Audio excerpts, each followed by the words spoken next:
certificate officially says unknown for the manner of death. How and when did you guys determine that it was indeed homicide?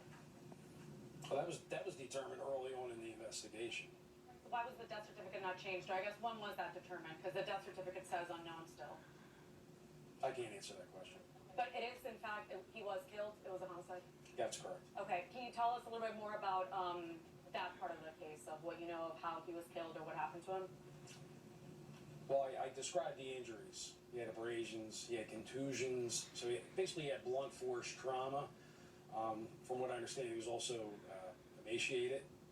Okay, so, but I'm going to say blunt force trauma was more than likely the cause of death. That now has a name. What changes behind the scenes?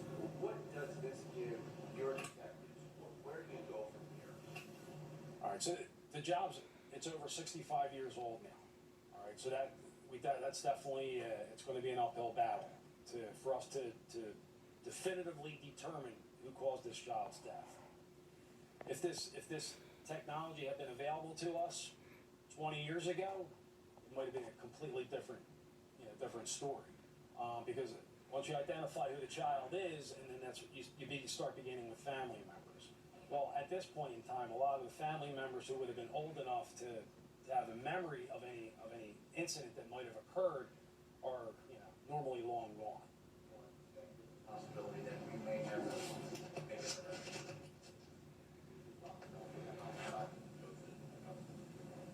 That's correct. We may not make an arrest. We may never make an identification. But we're gonna do our darndest to try. When you talk to relatives, do you let them, did they answer why nobody came forward and that you did? I think that's children. Yeah, that's going to be part of the investigation. And again, I will go to probably time and time again. It's an ongoing and active investigation. So I'm not going to comment on that. What was the reaction from the family when detectives came forward with this information? I'm not going to comment on that either.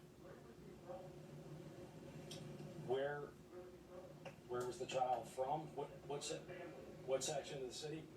West Philadelphia. Was he ever like reported as a missing child? No. Was not? No, never, sir. Both parents are deceased. I can't comment, sir. Ongoing active investigation. To other people the other victims and other, you have a Potter's Field, at least one that we know about. I think there are some others scattered around. Can you talk about the efforts to name and identify, and maybe the city's efforts, I don't know if the commissioner wants to say, but the city's efforts and maybe getting grant money to try and use this technology